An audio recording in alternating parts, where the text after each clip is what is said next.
Welcome back to the channel. My name is Jesse. You're watching American Beef Ranch. Thank you for stopping in. Today I've just got some stuff to do to prepare for Old Man Winter because he's gonna be here pretty hard in the morning. Temperature and moisture, so let's get to work. So first thing we're gonna go feed the meat birds. We got some meat birds left. The layers are still out here. Glad we got the electro net because we have been having some coyotes kind of pushing and being noisy at night, so they have been right back there. So we are gonna have to probably protect those at some point. Unfortunately a mouse got in the work pickup. It stinks. But let's run down here. We're gonna feed these meat birds, and then we gotta run out to the field and do some work on some things, just getting stuff ready for winter, and stop and pick up some other stuff, check out some cows, check out some other things. So let's get to it. Down here at the meat bird pasture where they're located, and got them some feed. We'll get them fed and grab their water, get them watered. We also need to kind of prep a little bit because I believe the pen has some water on it. Yeah, a little bit of water. We'll go ahead and get that water off just because there's going to be more moisture, and we don't want to tarp to rip.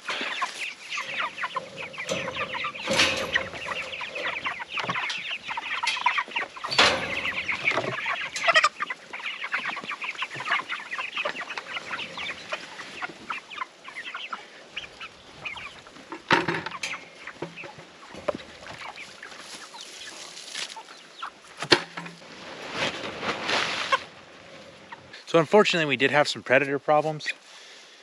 We started out with like 95, I think, out here. We're down to, oh man, we're down to 30.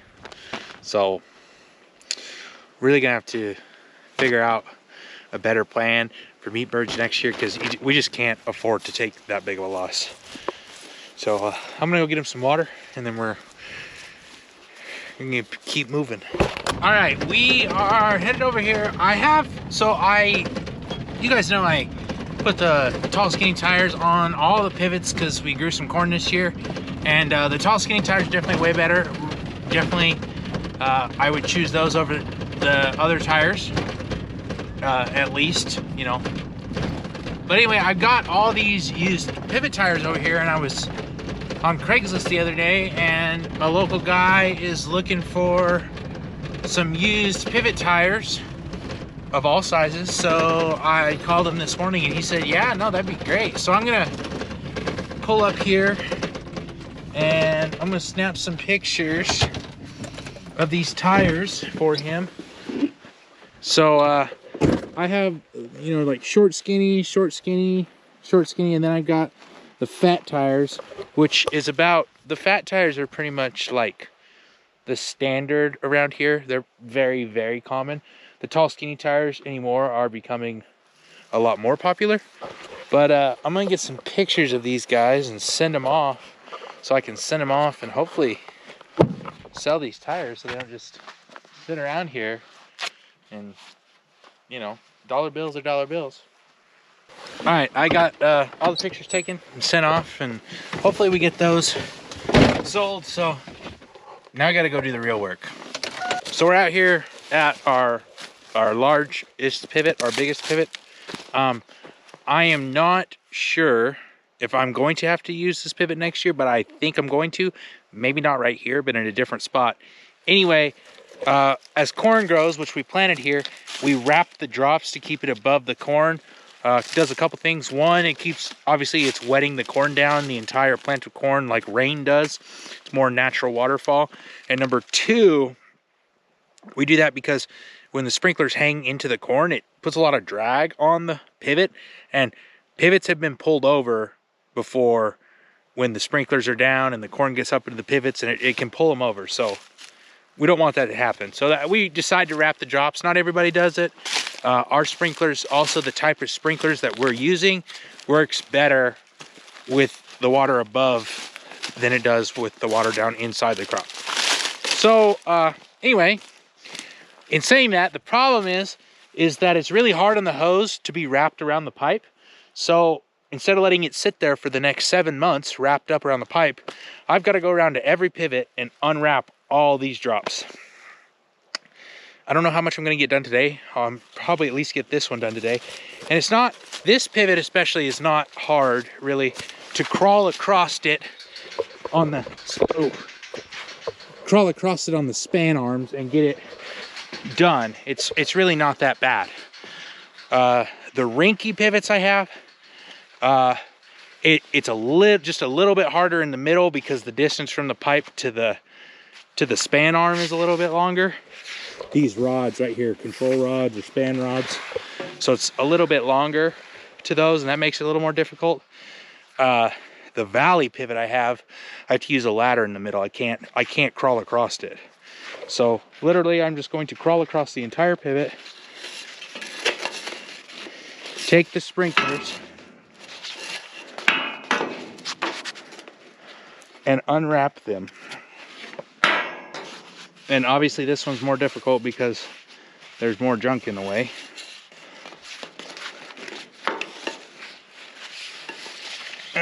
And just, oh man.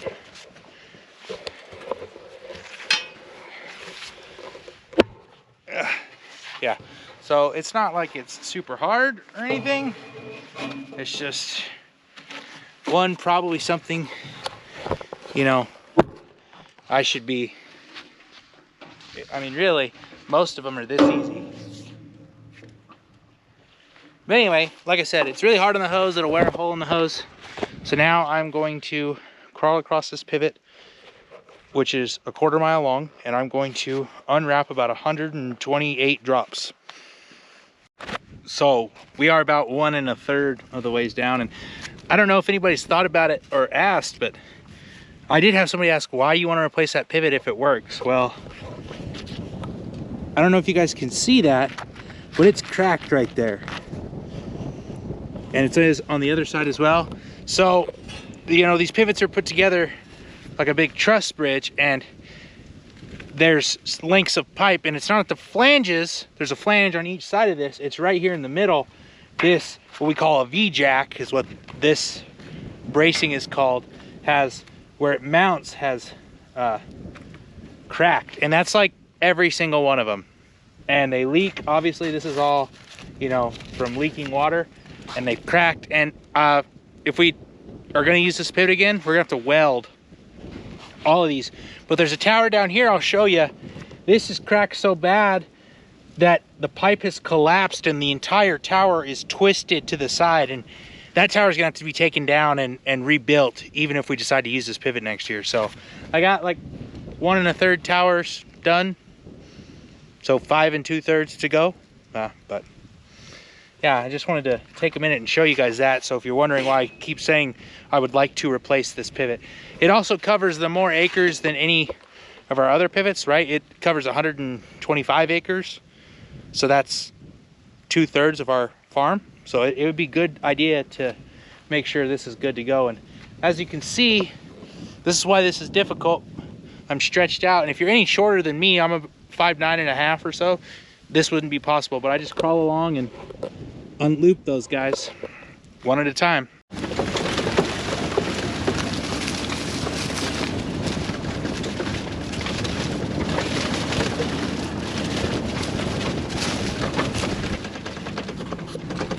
So, like I said, out here checking cows, looking over things. We did have a calf, a baby calf, get sick, a late calf. I don't know where her mom had a late calf last year. I didn't think she was bred, but apparently she was bred. And so we had a super, super late calf. Anyway, had sick, had scours, which is basically, you know, bugs in the gut make them not good, because cows, you know, basically their health is based off their stomach. Anyway, got her taken care of. They all look really good, and they're nice and fat. This steer is ready for the butcher. He needs to go to the butcher. I don't know when he's supposed to go to the butcher. Cows looking pretty healthy. Not seeing any rib, not seeing know. And they're out here on corn stalks. And I'm gonna try to find, I have a bull calf that's gonna stay a bull. And I've shown him before, but I'd like to show him again because he spent most of the summer in a pen by himself, and honestly, he's really developed into something I'm super happy with, you know, showing our genetics. Oh, look at this. So all these are the radishes. So you can see the radishes popping out of the ground up here. So they've come up here and they've eaten all the foliage off the radishes. But these radishes are freaking huge. Like, come here and see if we can wiggle this one. Oh, I mean, it broke off, but that's the radish in the ground. They're freaking ginormous. And they're supposed to help till the ground. Obviously, I planted them up here because I didn't want a weed patch up here. That's the only, their only job is to keep this from becoming weeds this summer when I had the other crop planted, because I've talked before, the pivot right here where this spot is too low to the ground to plant corn. So we planted this cover crop in here just to keep it from turning to weeds. Oh, there's my bull calf. I found him. I'm super excited about him. I really am.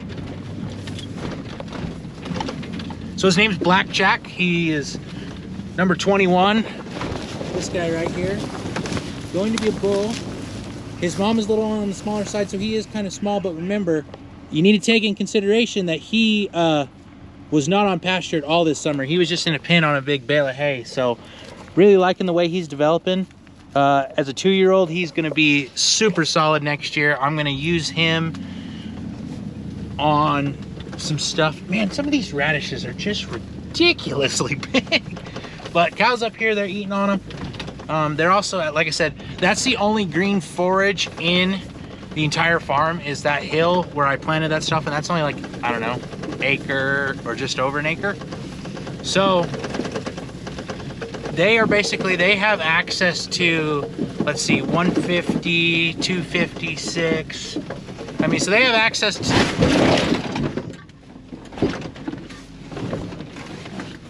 I'm okay. That was a deep pivot track.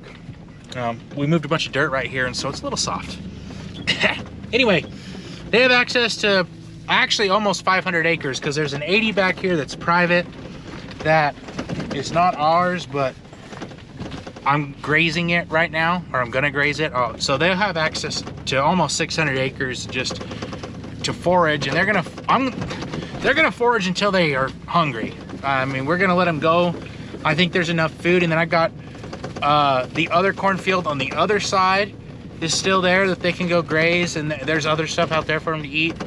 So they should be pretty good on food for a while. What is it now? It's October 30th. Yeah, it's October 30th. So I think we're going to be able to get them to probably the middle of January before we're feeding anything, hopefully. But I may add some cows. I'm looking at buying some cows. We want to add more cows to the farm. We'll see. I don't know how financially we'll end up. You know, we're still trying to get the totals on the corn silage and everything else, and I'm working on selling more fertilizer, so that always helps, right? If I push a little bit extra of that, I could buy some more cows or a tractor, which I probably should buy a tractor first, and figure out what we're gonna do for there. Comment below. I found another International 6588. If you haven't seen my videos on that tractor, go check them out. Found another one, really good priced, in pretty good shape. Should I pick it up and use it? I was kind of thinking I could plant with that tractor, and then I was gonna try to buy a little bit bigger tractor to do plant grain and do tillage work and stuff like that. I found one that's priced super good right now. I hope it's there when I'm able to purchase something. But if I work really hard the next few weeks, I may be able to put ourselves in a position to get a hold of something like that. So that's what I'm gonna work on. I'm working on selling fertilizer, complete potato, fertility packages. I got prices on everything, and I think we're gonna be super, super competitive with that. So that's awesome.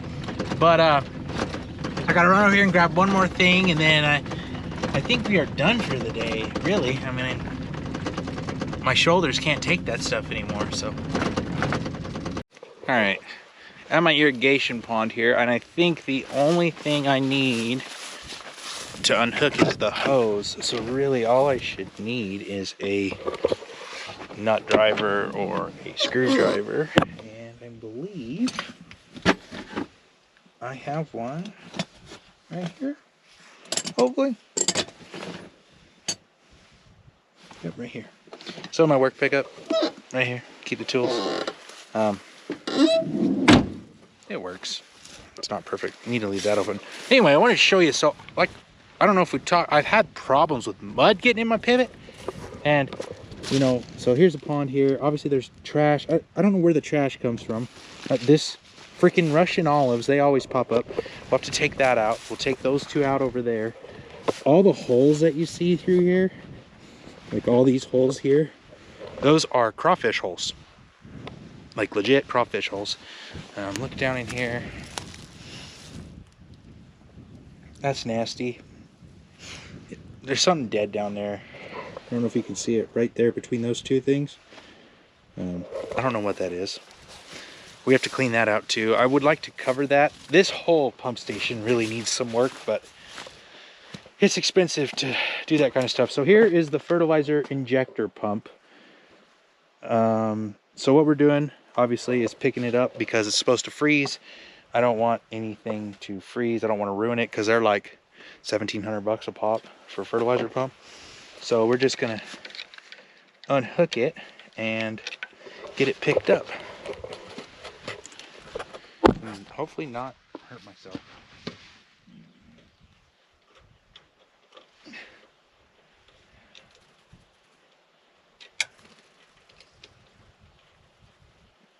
We are planning on,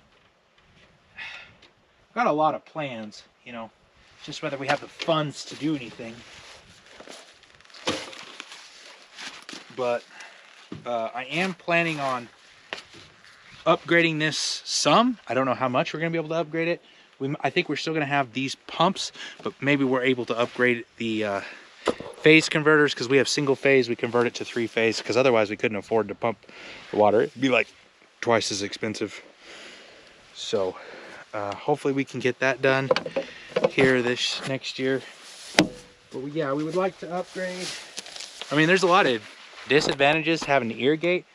One of the advantages is you're able to put fertilizer on with your irrigation system, so you don't have to do it with a sprayer all the time.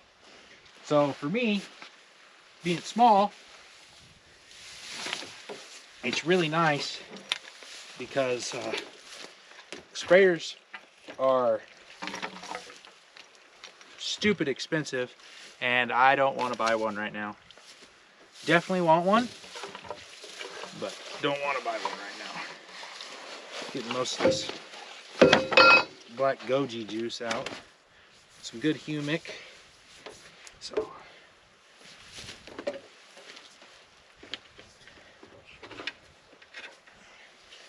alright. Got our pump, we'll get it loaded up. Alright, we are done. I am headed to meet my wife and my daughter at my grandparents' house.